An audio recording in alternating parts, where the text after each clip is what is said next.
घुड़सवारी की कठिन परीक्षा पूरी हो चुकी थी। अब राजकुमार पृथ्वीराज का आत्मविश्वास पहले से कहीं अधिक मजबूत दिखाई देने लगा था।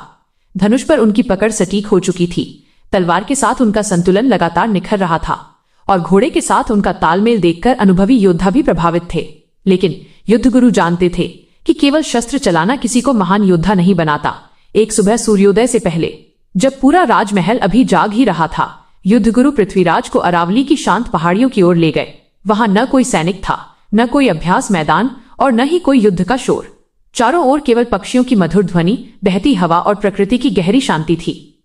राजकुमार ने आश्चर्य से पूछा कि आज अभ्यास कहाँ होगा? युद्धगुरु मुस्कुराए।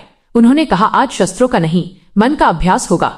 दोनों एक ऊंची चट्टान पर बैठ गए। कुछ देर तक दोनों के बीच कोई शब्द नहीं बोले गए, केवल हवा की सरसराहट सुनाई दे रही थी। काफी देर बाद युद्धगुरु ने दूर उड़ते हुए एक बाज की ओर संकेत किया। उन्होंने कहा, देखो, वो बाज बिना कारण किसी पर आक्रमण नहीं करता। वह धैर्य रखता है, सही अवसर की प्रतीक्षा करता है और फिर केवल एक ही वार में अपना लक्ष्य प्राप्त कर लेता है। पृथ्वीराज ध्यान से उस दृश्य को देखते रहे। युद्धगुरु ने आगे कहा, एक सच्चा योद्धा वही होता है जो क्रोध से नहीं, बुद्धि से निर्णय ले। तलवार हाथ की शक्ति दिखाती है, लेकिन धैर्य मन की शक्ति दिखाता है। इन शब्दों ने राजकुमार के मन पर गहरा प्रभाव डाला। उस दिन से उनके प्रशिक्षण में एक नया परिवर्तन दिखाई देने लगा। अब वे केवल तेज वार करने का अभ्यास नहीं करते थे, बल्कि हर वार से पहले परिस्थिति को समझना भी सीख रहे थे। हर निर्णय सोच समझकर लेना उनकी आदत बनता जा रहा था। कुछ दिनों बाद युद्धगुरु ने उनकी एक और परीक्षा ली। उन्होंने अभ्यास मैदान में कई लक्ष्य अलग अलग दिशाओं में रखवाए। कुछ स्थिर थे, कुछ हवा में झूल रहे थे और कुछ लगातार गति कर रहे थे। उन्होंने केवल इतना कहा, जल्दी मत करो, सही समय का इंतजार करो। पृथ्वीराज ने एक एक करके हर लक्ष्य का ध्यानपूर्वक निरीक्षण किया। उन्होंने जल्दबाजी में कोई बाण नहीं छोड़ा। फिर सही अवसर आते ही उन्होंने धनुष उठाया।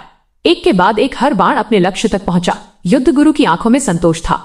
उन्हें समझ आ गया था कि राजकुमार अब केवल शस्त्र चलाना नहीं, बल्कि स्वयं पर नियंत्रण रखना भी सीख चुके हैं।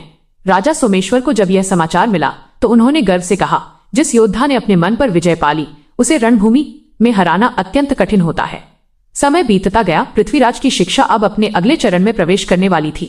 अब तक उन्होंने महल के सुरक्षित वातावरण में प्रशिक्षण लिया था, लेकिन एक राजपूत योद्धा की वास्तविक परीक्षा महल की दीवारों के भीतर नहीं होती। वह होती है खुले जंगलों में, जहां हर कदम पर साहस, धैर्य और निर्णय की परीक्षा होती है। और अब पृथ्वीराज के जीवन का अगला अध्याय उसी दिशा में बढ़ने वाला था। भाग 9 समाप्त। अगले भाग में जानिए जंगल का पहला शिकार।